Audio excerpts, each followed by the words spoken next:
Boa tarde, Raquel, tudo bem?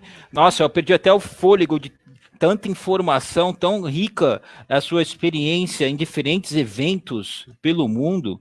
Então, primeiramente, agradecer a sua participação, né? Posso chamá-la de amiga.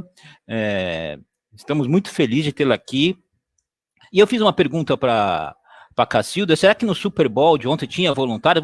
Ninguém melhor do que você para responder, mas também comentar um pouco da sua experiência, essa que eu li, um pouco da sua bagagem no esporte, no voluntariado do esporte. Boa tarde. Você está sem som, Raquel, peraí, tem que acionar o seu microfone. Pronto, e agora? Tá tudo certo? Agora sim. Gente, boa tarde, muito obrigada pela oportunidade. Eu estou muito contente de estar aqui para poder compartilhar um pouquinho dessa experiência com vocês. Não fui a fundo para pesquisar se tem um programa de voluntário no Super Bowl, mas na maior parte, ou eu posso falar, todos os grandes eventos que eu participei tem, então eu acredito que tenha sim. Vou contar um pouquinho, então, brevemente aí a minha experiência, né? Foi através do voluntariado que eu tive a oportunidade de vivenciar e trabalhar em todos esses outros eventos, né? Então, eu comecei lá na Irlanda, eu fui voluntária de um estádio de jogos gaélicos que tinha os esportes específicos da Irlanda, o GAA e o hurling. Depois, um dia, se vocês quiserem saber mais, eu posso falar um pouco mais sobre eles. E depois disso, eu vim aqui para o Brasil. E minha primeira atuação foi como voluntária no rugby, nesse evento internacional, que é uma etapa do Mundial de Rugby Feminino. É um evento bem grande, assim, então eles precisavam de voluntários que soubessem, né, da modalidade, e também que tivesse, né, essa experiência e vivência, e tivesse diferentes línguas, né, soubesse falar o inglês, que pudesse ajudar eles. Então, eu fui selecionada e foi assim que eu comecei nessa área, né, de eventos esportivos internacionais. Comecei assim, Raquel, ajuda a equipe da Irlanda, as atletas, né, a técnica, a head coach, e ajuda elas em tudo que elas precisarem. Então, meu trabalho era com elas, era quase 24 horas, todas as dúvidas que elas tinham, eu fazia essa intermediação entre a equipe e a organização. E depois disso foi me abrindo muitas portas, né? Então, por causa do trabalho voluntário, por causa desse evento que eu participei, uma pessoa me viu trabalhando, se interessou pelo meu perfil, me mandou uma mensagem no Facebook e falou: Raquel, você quer trabalhar na Copa do Mundo? Falei: quero! E foi assim que eu entrei na Copa do Mundo. Lá na Copa do Mundo, na verdade, brevemente, assim, eu não cheguei a... Eu fiz todo o processo seletivo para trabalhar como voluntária, mas, por sorte, eu fui contratada, né, por essa pessoa que me viu trabalhando lá no rugby como voluntária. E assim, lá eu trabalhei, a gente teve um treinamento para lidar com os 400 voluntários que iam atender os espectadores no estádio. E a partir daí, depois da Copa do Mundo, eu voltei para o rugby e fui, né, participei do programa de voluntários do rugby, e depois que a pessoa responsável saiu, eles pediram para eu assumir. Então, eu liderei o programa de voluntário lá na Confederação Brasileira de Rugby, em diferentes eventos nacionais e internacionais, e vários dos voluntários que estavam comigo lá na Copa do Mundo também participaram do rugby. Foi super legal, a gente teve desafios muito grandes, como eventos no Pacaembu, assim, no Allianz Parque, e todos eles ajudaram muito a fazer tudo isso acontecer. A maioria já tinha treinamento, então foi muito mais simples, foi super legal. E assim foi um pouco da minha história com voluntariado, bem rapidamente, e por causa disso, né, eu também consegui trabalhar nas Olimpíadas, e por causa das Olimpíadas eu consegui trabalhar na Fórmula 1.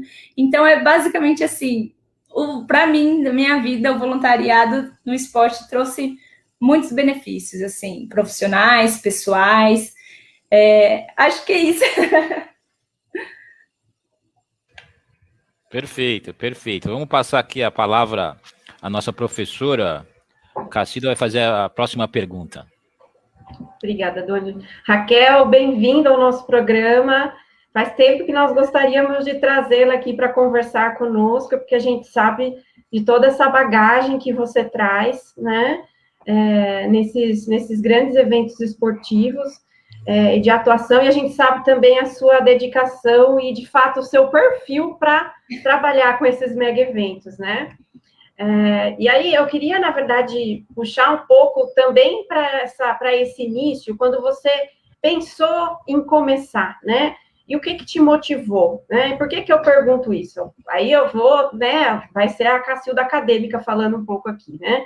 Professor Shaladurai, lá naquele livro dele de gestão de pessoas, enorme, que ele fala de gestão de voluntariado também, ele fala que os voluntários, eles podem apresentar aí, ou ter 3 tipos de motivação diferente, né? Aquela motivação utilitária, que é para ganhar experiência, conhecimento, a motivação que ele chama de afetiva, que é quando a pessoa, por companheirismo, amizade, e até por prestígio e status de ser voluntário, porque em alguns mega eventos isso traz um prestígio, né? Você ser voluntário dos Jogos Olímpicos não é a mesma coisa que ser voluntária daquela corrida de rua pequena que acontece no bairro, né?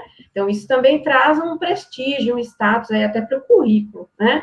E a motivação que ele chama de normativa, que é aquela motivação quando a pessoa acha que aquela causa vale a pena, né? Que aquela organização é importante e aquela causa é importante, né? Lembrando do que te levou ao voluntariado. Você acha que foi os 3? Você acha que teve alguma coisa que se destacou?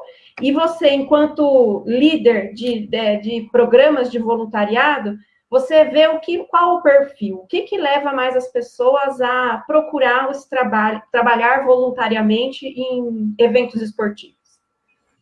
Sim, então, na verdade, eu já trabalho como voluntária desde a minha infância, né? Eu fiz parte por muitos anos do grupo escoteiro, então a gente sempre fez campanhas para ajudar a comunidade, então isso sempre esteve assim dentro de mim, eu sempre vi o voluntariado com bons olhos.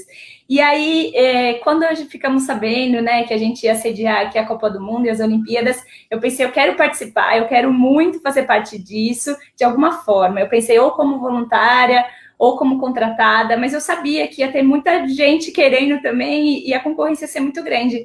Então, eu parei para pensar, assim, como que eu poderia me destacar, me diferenciar, ter mais chances de conseguir, né? Mesmo como voluntária, porque eu sabia que tinha muita gente interessada, exatamente porque você falou pelo status também, né? Mas, dessa forma, eu decidi ir para a Irlanda. Então, eu pensei em ir para lá para me especializar, para eu adquirir conhecimento, para eu poder me capacitar, para quando eu chegasse aqui no Brasil, eu pudesse contribuir de fato e pudesse ter um diferencial para ser chamada. Então, quando eu fui para a Irlanda, eu fui com esse propósito. É até engraçado, assim, eu recusei várias...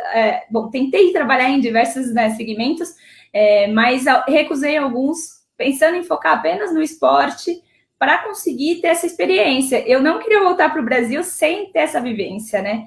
Então, eu me voluntariava, assim, tudo que eu podia lá, para desenvolver a língua e vim para cá, para o Brasil. E eu acredito que foi exatamente isso que aconteceu, porque tanto no rugby, ninguém tinha experiência, aqui no Brasil não tinha essa experiência de trabalhar em estádio. Não era comum o atendimento dentro do estádio, coisa que já na Irlanda, na Europa, nos Estados Unidos nem se fala, muito comum. Então, eu fui para lá para ganhar essa experiência. E quando eu entrei na Copa do Mundo, foi muito interessante, porque a minha equipe a equipe que eu estava, né, ela era responsável pelos espectadores. Então, a gente tinha várias sub-equipes lá. E eu, como já tinha o perfil, um amigo, que agora é um amigo, né, ele falou assim, nossa, Raquel, eu nunca vi alguém que tenha essa experiência com arquibancada, com atender o público, e você tem já. Então, eu acredito que, de fato, foi um diferencial. E em relação à questão de o que o público, né, que se voluntaria para esses grandes eventos, ou até os eventos nacionais, qual é o perfil desse público, eu vejo que tem os 3 perfis, né? Então, eu vejo que tem, sim, essa questão de eu vou entrar para eu aprender, porque eu quero seguir essa profissão, eu quero aprender porque vai me ajudar na minha profissão na área do esporte, na área da educação física. Tem o perfil de eu amo o esporte e eu quero retribuir porque o esporte foi muito bom para a minha vida, então eu aprendi muito, eu me desenvolvi muito e eu quero retribuir de alguma forma. Tem a questão de eu quero fazer parte do status também, eu quero fazer parte, é importante. Gente, tem áreas, assim, né, nesses grandes eventos que são exatamente essa questão do status, que você está em contato direto com os atletas. E para quem é fã, assim, quem gosta muito, é muito interessante, né? E depois também são histórias para contar. A gente guarda essas histórias para compartilhar com os nossos amigos, famílias, né, quem sabe filhos e netos no futuro. Então, eu acho que tem todos os perfis. Maestro, vai lá, maestro. Vamos lá. Oi, Raquel, legal você estar aqui conosco. Uma curiosidade, em cima até disso que a Cacilda estava falando, eu fico imaginando assim, tem aquele cara que vai, porque pô, vai ser legal, vai ser bacana, eu vou, para o meu currículo vai ser legal, eu vou participar do voluntariado porque eu gosto muito disso, porque eu quero ajudar, mas deve ter bastante gente que vai também só para estar lá dentro do evento e quer assistir. E aí, como é que é isso? Dá muita confusão nesse sentido? Porque eu fico imaginando um evento como Copa do Mundo, por exemplo, que é, né, o cara quer ver o time jogar. E aí, pô, eu quero ser voluntário, porque eu vou entrar de graça e vou ver o jogo. Mas, de repente, não é para ver o jogo, né? O cara está trabalhando. E aí, como é que rola isso? Tem sim, não tem pouco, tem uma quantidade considerável. E até é uma estratégia, né, desses eventos que já tem costume de trabalhar com voluntariado, de chamar uma quantidade a mais, né, fazer esse recrutamento, seleção, capacitação de mais voluntários, porque no decorrer a gente vai identificando. E quando a gente vai identificando, vão tendo, toda ação tem uma reação, né? Então, a partir do momento que a gente identifica, medidas são tomadas para que isso não aconteça. Então, primeiro, se conversa, a gente tem que confiar. O voluntariado é uma questão de confiança, um trabalho né, que é baseado na confiança. Então, a gente acompanha, se acontece, a gente conversa, se é repetido, a gente tem que tomar medidas mais fortes, digamos, né? Até, no caso, excluir, infelizmente, a pessoa do programa de voluntariado, porque ela não está contribuindo.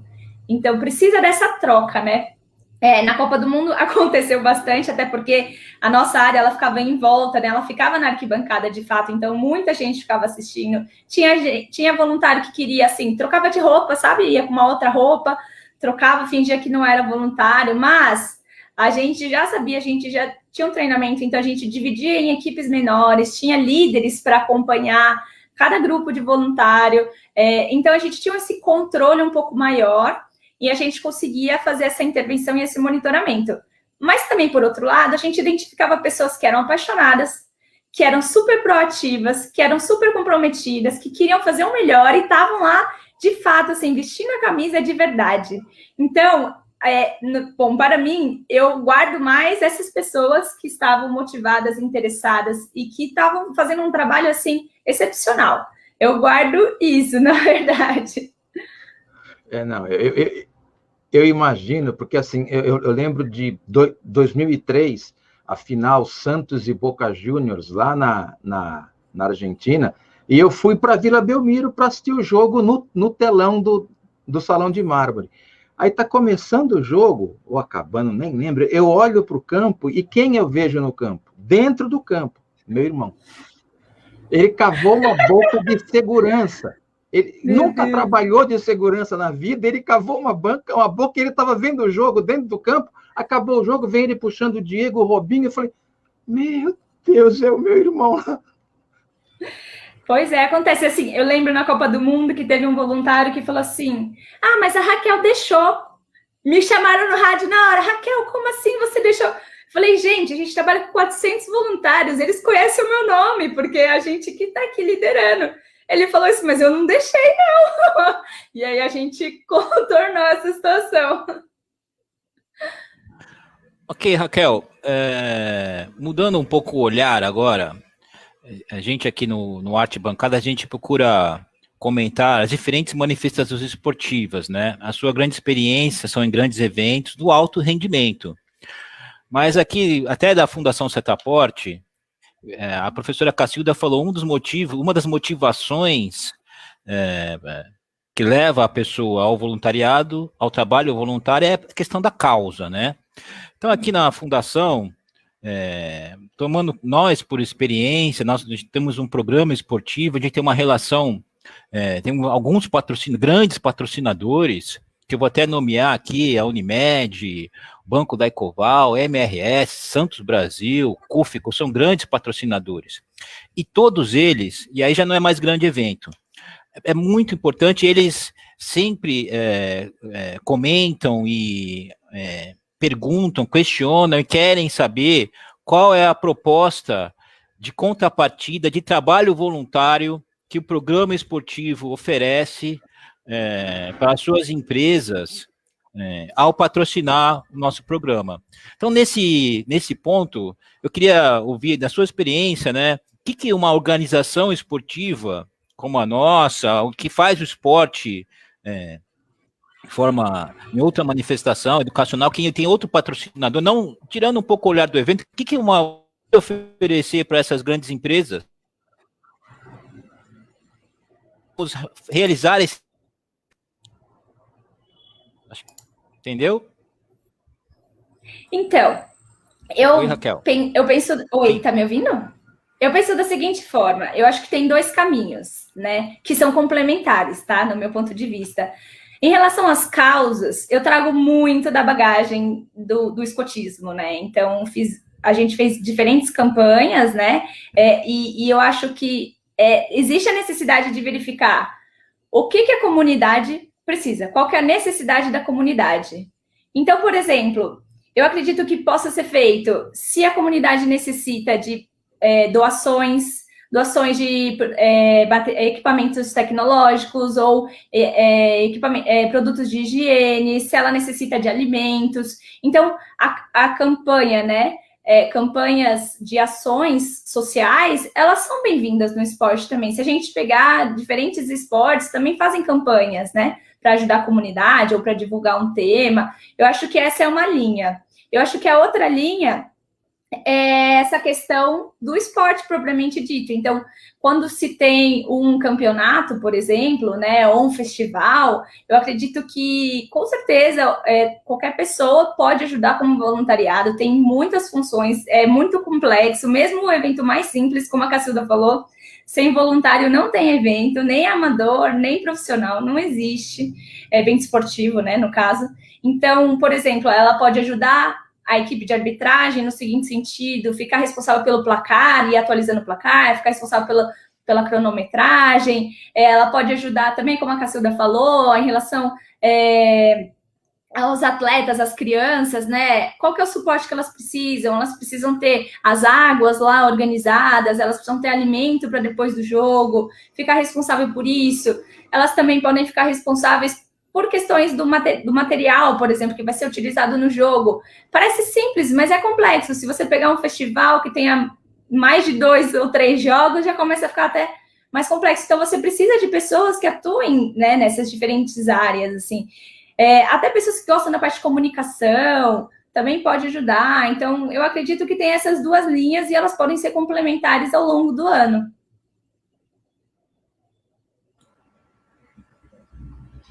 Eu acho que a nossa internet caiu um pouquinho, eu não peguei a primeira linha, acho que você podia repetir a primeira linha? Claro, posso sim. Que é essa questão das ações, né? O que a comunidade precisa? Ela precisa de um apoio de doações, por exemplo? É importante fazer esse mapeamento. Se ela precisa, que tipo de doação? É uma doação de equipamentos eletrônicos? É uma doação de comida? É uma doação de higiene? É uma orientação em relação a algum tema específico que precisa de palestras ou alguma coisa assim? Então, acho que isso é muito válido e os profissionais que atuam nessas empresas, eles podem organizar e levantar esse tipo de doações. Assim, eu lembro que até... Quando eu conheci o meu marido, por exemplo, a gente participava de um projeto social e a gente ajudava uma comunidade. E a gente fez um evento para os jovens, mas com dinheiro arrecadado, a gente foi numa casa que necessitava de algumas ajudas e a gente foi identificar, em vez de só doar o dinheiro que a gente arrecadou, a gente foi entender o que vocês precisam. E aí eles falaram, a gente precisa de produtos de higiene, a gente precisa de comida. E a gente foi, comprou tudo isso, levou para eles. E não só isso, a gente entendeu que eles também precisavam um pouco dessa questão mais do amparo, ou essa questão, né, da socialização. Então, a gente fez uma grande festa para eles, a gente foi lá, conversou com eles, interagiu. Então, eu acho que essa é uma linha também. organizar algum evento, alguma festa, por exemplo, de confraternização, ou festas, né, comemorativas como festa junina ou Natal, também é interessante. Ok, perfeito. Professora. Eu vou voltar um pouquinho à experiência da Raquel e aí vou perguntar a opinião dela quanto a essa evolução do voluntariado no Brasil. Você falou que foi lá fora buscar experiência, né, para então vir para cá, e quando você começou a trabalhar aqui com rugby, né, você viu que não estava assim tão organizado, né, o voluntariado, os programas de voluntariado aqui no Brasil. Então, na verdade, eu tenho dois em um, né? Duas perguntas.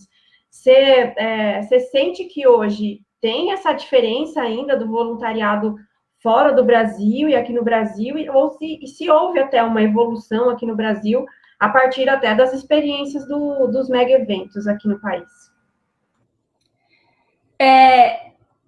Eu vejo que tem uma evolução muito grande, assim, por mais que muita gente fala da questão do legado, né? Qual foi o legado que a Copa do Mundo e as Olimpíadas deixaram?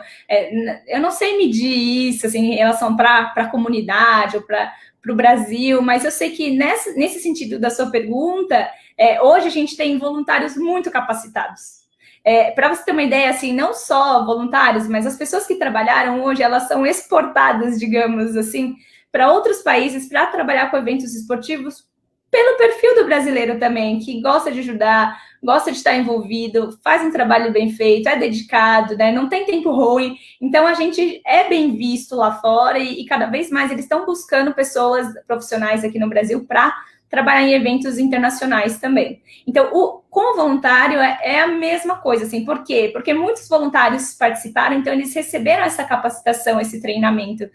Então, eu vejo que hoje essa qualidade é muito maior, né? E essa adesão também. Então, por exemplo, eu tenho um amigo que trabalhou comigo na Copa do Mundo, que ele organizou um grupo, né, inicialmente, focado nisso, chama Sports Network. Então, quem tiver interesse, quiser entrar lá, ele faz essa parte de ligar, conectar pessoas que têm interesse de ser voluntário com organizações que precisam de voluntários para executar os seus eventos, né, esportivos. Então, ele tá organizando isso.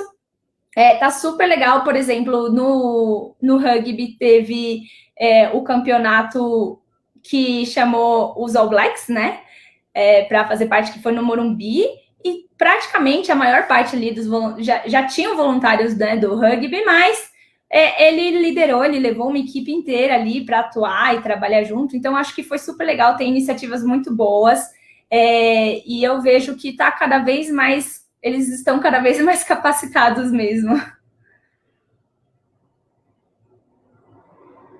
Tinham duas perguntas, eu respondi as duas. Não, na verdade, de alguma forma respondeu. Eu perguntei mais se você sente diferença hoje, depois dessa vivência que o Brasil passou, de fora para o Brasil. Então, agora, os voluntários e quem passou por esse processo, e até os gestores, né, que lidaram com esses programas de voluntariado, está um pouco mais parelho do que a gente vê lá fora?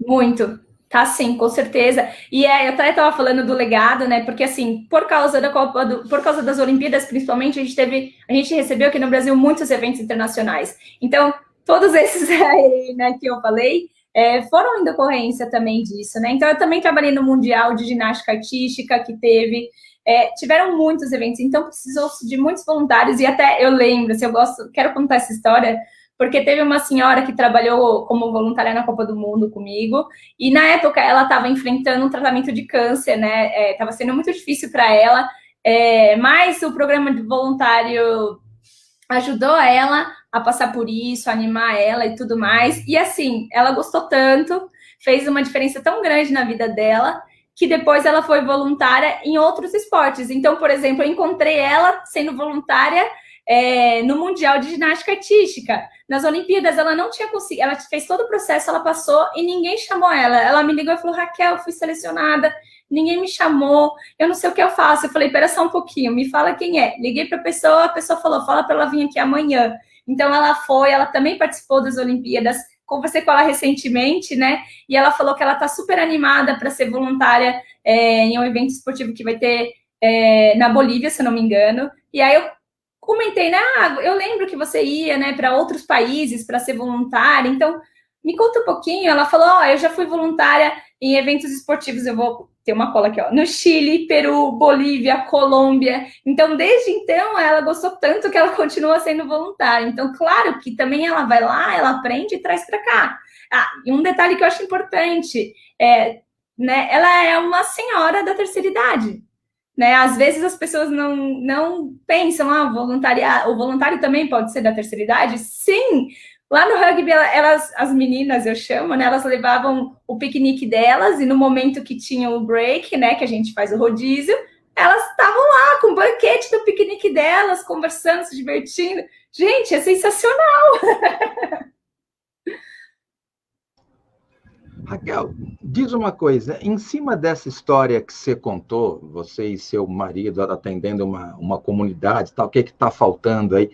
Rola essa troca nos grandes eventos também? Então, por exemplo, Copa do Mundo, Olimpíada ou Mundial de Ginástica, também há essa interação em quem organiza o evento, voluntariado e a comunidade que está ali no entorno de onde rola o evento?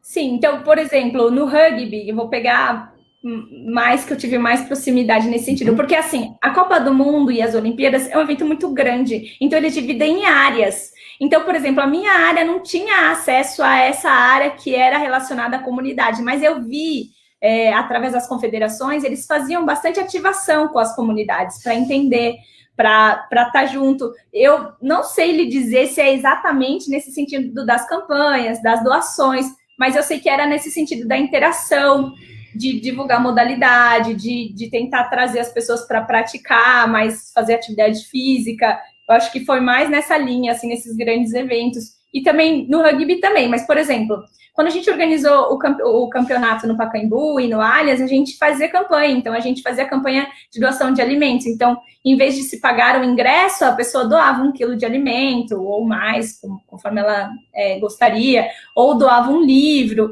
Então, eu acredito que isso vai muito da liderança, né? Se a liderança tem esse perfil de querer fazer essa ligação com a comunidade, é possível. Então, eu acredito que é do perfil da liderança, e eu vejo que no rugby foi feito, assim, de uma certa forma. E, por exemplo, quando a gente fazia evento em Barueri, no estádio de Barueri, tinha, sim, as interações com a comunidade, a gente levava os atletas na comunidade, eu lembro que tinha sim, essa interação. Ok, Raquel, falando um pouco sobre o aspecto do gestor, né? 2 perguntas. Quando ele vai, numa organização, tipo a Fundação Setaporte, a gente vai recrutar voluntários. Quais qualidades básicas que uma pessoa deve ter para se tornar voluntária? A primeira pergunta. E como gestor da organização, de qualquer organização, ao aderir e recrutar voluntários, quais as medidas, as precauções, até em termos de legislação, que as organizações devem ter, até pela questão do vínculo empregatício? Você poderia comentar um pouquinho sobre isso? Sim, em relação ao perfil, eu adoro essa parte, porque eu acho que o recrutamento, né, dos voluntários é diferente do recrutamento de um profissional remunerado. De fato, são perfis diferentes. Por exemplo, o presidente da FIFA, ele fala que os voluntários são o coração e a alma, né, do evento esportivo e do esporte, porque a primeira pessoa que você vê é o voluntário. Então, se o voluntário não estiver feliz em estar lá, se ele não estiver motivado, engajado, comprometido, toda a magia do evento, ela se perde, né? Então, a mesma coisa, quando eu tive o treinamento na Copa do Mundo, eles falavam, o voluntário é a cara da Copa, né? Então, o voluntário é o que todo mundo vai ver em primeiro. Então, sim, o voluntário, ele tem que ter o comprometimento, ele tem que querer estar lá e tem que ser, eu sempre penso em troca, né? Tem que atender as necessidades e as vontades do voluntário. Se o voluntário está lá para conhecer mais pessoas, para aprender, para se desenvolver, então, né, o programa ou quem está organizando precisa também atender essa parte. Então, eu acho que do perfil do voluntário, ele tem que ser comprometido, tem que ter empatia com as outras pessoas, acho que isso é muito importante, e ele tem que estar de acordo, ele tem que acreditar na causa, que aquela organização está trabalhando, está desenvolvendo. Se ele não acredita na causa, ele provavelmente não vai ter essa motivação, essa animação para seguir em frente, né? Em relação agora que você falou as questões mais administrativas, eu estou até aqui com a lei aberta, né? Tem uma lei do trabalho voluntário, que ela fala que, até para contextualizar, o trabalho voluntário é uma atividade que ela não é remunerada e ela é prestada por uma pessoa física, para ou entidades públicas ou instituições privadas sem fins lucrativos. E os objetivos são cívicos, culturais, educacionais, científicos, recreativos ou de assistência à pessoa. E um cuidado que é importante é fazer um termo de adesão, né? E explicar nesse termo, olha, o que a organização necessita do voluntário, para ele ver se ele tem essa disponibilidade, né? Porque às vezes a organização espera que o voluntário, né, tenha uma disponibilidade e ele não tem. E aí gera um confronto, um conflito, né? Então, isso é importante, deixar isso claro num termo, né? E também é importante sempre reforçar, né? Aí vai da organização. A organização, por exemplo, ela pode sim, se ela quiser, pagar, por exemplo, um vale-transporte para o atleta ou para o voluntário chegar até o local. Ela pode, por exemplo, pagar um kit de alimentação, né? Então, na Copa do Mundo, nas Olimpíadas, os voluntários ficavam o dia inteiro, eles precisavam almoçar, precisavam de um lanche, né? Então, isso é combinado com o voluntário e ele verifica se aceita ou não. Se ele se aceitar, assina-se um termo de aceite em ser voluntário. Perfeito, perfeito. Eu acho que é legal isso que você comentou, Raquel, desse termo de adesão e tudo mais. Eu acho que é importante que as organizações se organizem, né, se estruturem de forma a apresentar isso, porque às vezes há até uma dificuldade das pessoas entenderem o trabalho voluntário como um trabalho, né? Às vezes fala, é trabalho voluntário, então eu vou fazer de qualquer jeito, né? E tudo bem, né? E não é assim, o trabalho voluntário é um trabalho sério também, né? E que a organização, ela depende desse trabalho para seu evento ou o que quer que seja acontecer, né? Eu acho que isso, principalmente naquele voluntariado de longo prazo, em projetos sociais, isso tende a acontecer mais, né? Ter esse problema da pessoa, às vezes, não se comprometer de fato, né? Ou não entender que aquele trabalho voluntário depende desse comprometimento, né? Eu acho que talvez o termo de adesão possa ajudar nisso, né? Porque ele esclarece. Ele fala assim, aqui não é assim, é legal, é divertido, mas não é uma brincadeira, né? Porque a gente depende de pessoas para fazer as coisas acontecerem. Se, por exemplo, um voluntário não for e não avisar, às vezes não tem ninguém para substituir e aquela atividade não vai acontecer. Então, é muito mais grave, assim, digamos, né? Então, por isso que o comprometimento, ele é muito importante. E eu acho que é isso. E eu acho que cabe ao líder, né, ao gestor, na hora de recrutar, na hora de selecionar, verificar essas questões, né? Se o voluntário, muito mais do que se ele tem conhecimento, ou se ele tem a competência necessária, se ele tem o perfil, se ele tem essa vontade, ele tem esse comprometimento. Porque, nesse sentido, o gestor, ele é responsável pela capacitação do voluntário, né? Então, ele é responsável por dar as informações, por ensinar, por mostrar. E eu acho que tem um ponto que, para mim, é crucial no voluntariado, que é a questão do reconhecimento. Então, tudo bem, né? A pessoa foi lá, ela se dedicou, ela se motivou, ela fez tudo isso, e às vezes ela não recebe uma obrigada, às vezes ela não é reconhecida, às vezes ela não vai querer voltar no dia seguinte, ela não vai querer continuar o processo, ela vai falar assim, olha, eu não tô ganhando nada para estar aqui, não tá sendo legal para mim, não, eu tô me esforçando, eu não tô sendo reconhecida, eu não quero mais. E acho que ela tá certa, assim, desculpa falar, mas eu acho que ela tá certa, pô, ela quer ser bem tratada, ela quer ser reconhecida, ela tá lá, sim, por boa vontade, porque ela quer, mas também porque ela quer contribuir, e uma pessoa que quer contribuir, ela quer ver que ela tá contribuindo. Então, se não tivesse reconhecimento, se ela não conseguir sentir isso, provavelmente ela não vai continuar. E esse é o desafio desses programas mais longos, né, de voluntariado, assim, como você falou, Cacilda. Ok. O nosso amigo Átila Alvarenga, que faz parte da bancada, mas que hoje não pôde participar, ele está ouvindo, está acompanhando e mandou uma pergunta aqui, que eu vou ler a pergunta para você. Raquel, como eu consigo um grupo com milhões de voluntários para pedir o impeachment do presidente da República? Olha, eu conheço mais o voluntariado no esporte. Nesse sentido, eu não estou tão engajada, assim, eu não tenho tanta experiência. Boa pergunta. Pois é. Eu não sei se eu sei, acho que eu não sei responder isso, não. Raquel, eu trabalhei muitos anos como voluntário em algumas organizações sociais e tal.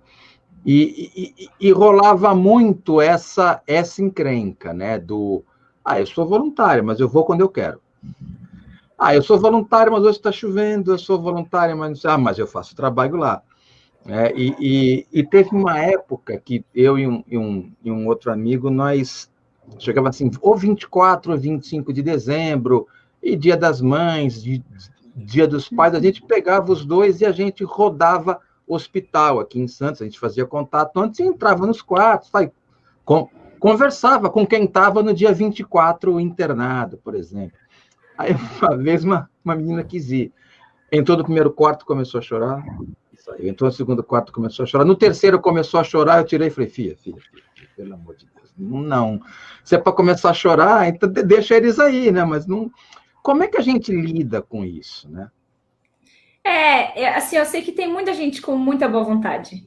Tem muita gente que quer ajudar de verdade. E é do fundo do coração. Só que às vezes elas precisam de uma preparação, de um treinamento, de uma capacitação. Mesmo que, uma orientação vai ser assim. Você acha que vai ser? Você acha que tudo bem? Sabe? Porque eu quero ajudar e sabe quando a gente fala assim, tem uma fila lá, tá todo mundo lá, não sei o que é, mas eu vou porque eu quero estar também. E às vezes você nem precisa estar nessa fila. Então, assim, é importante voluntário, e até esse termo talvez ajude, olha, e também uma conversa, é assim, você vai passar por isso, porque às vezes pode ter despertado alguns gatilhos emocionais, né, nessa pessoa, que ela não conseguiu, ela queria ajudar, mas ela não estava preparada, ela não estava talvez forte emocionalmente para conseguir lidar com isso. Né, essas questões, assim, talvez não sejam tão simples para todos. Então, é importante ter essa conversa antes, ter essa orientação. Eu lembro que, quando a gente fez um projeto numa favela, perto da USP, eu lembro que, desculpa da risada, mas é porque às vezes as pessoas não sabem. Tinham alguns voluntários que chegavam lá, né, dentro, para ajudar, com muita boa vontade, e já chegavam falando da viagem que fez no exterior, chegavam com o carro, né, último modelo, com a roupa e bolsa, né, mais cara possível, falando de assuntos totalmente diferentes da realidade daquele lugar que eles estavam indo ajudar, na melhor boa vontade, e na melhor intenção, só que eles não perceberam essa diferença de realidade e que isso poderia trazer outras consequências. Então, eu lembro que, né, em um momento que eu fui e eu vi isso, eu conversei com as pessoas, eu expliquei, porque elas não tinham essa consciência,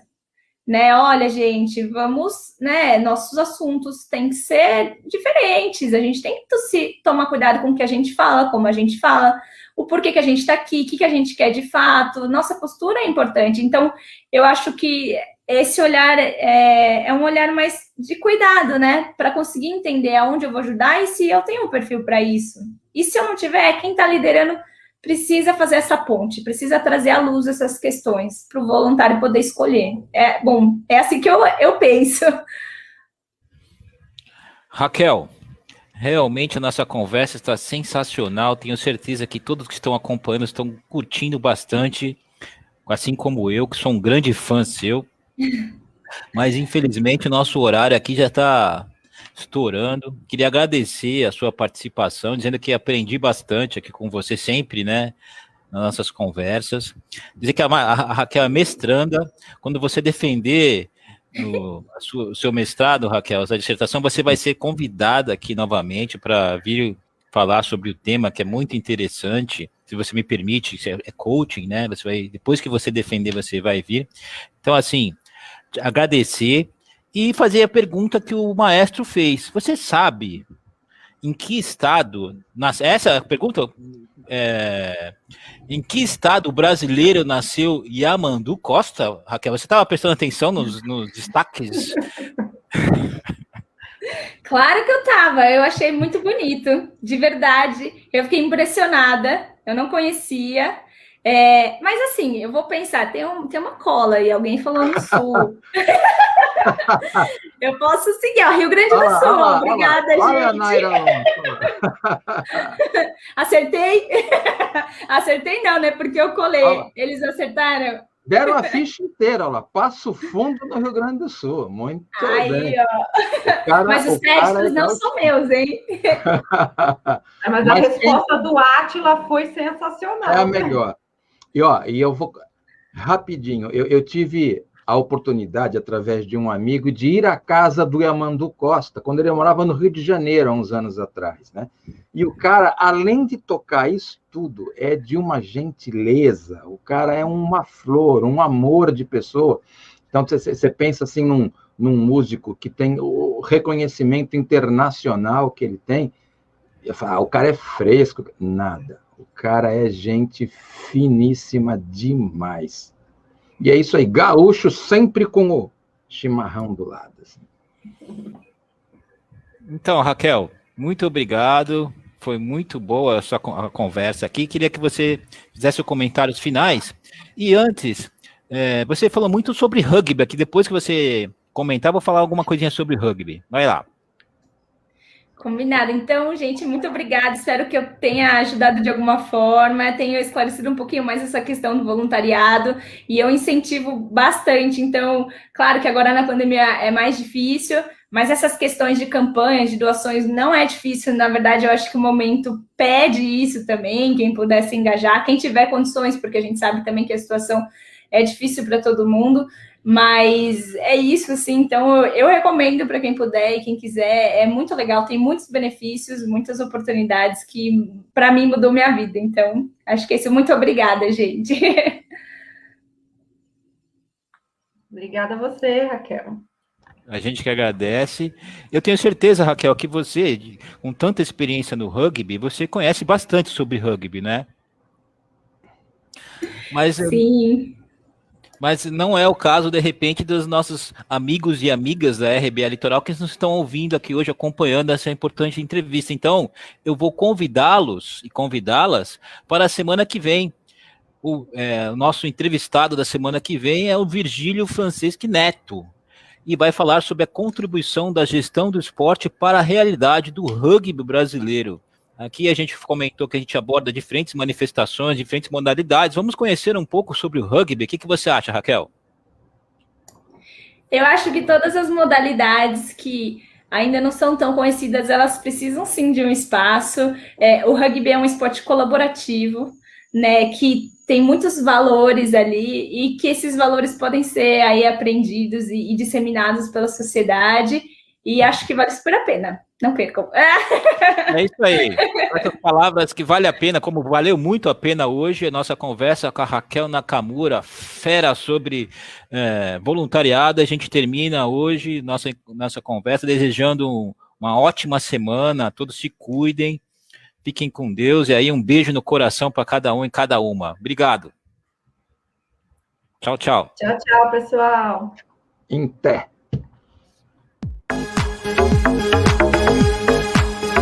A Rádio Brasil Atual Litoral é uma realização da Fundação Setaporte, apoio cultural do Sindicato Setaporte.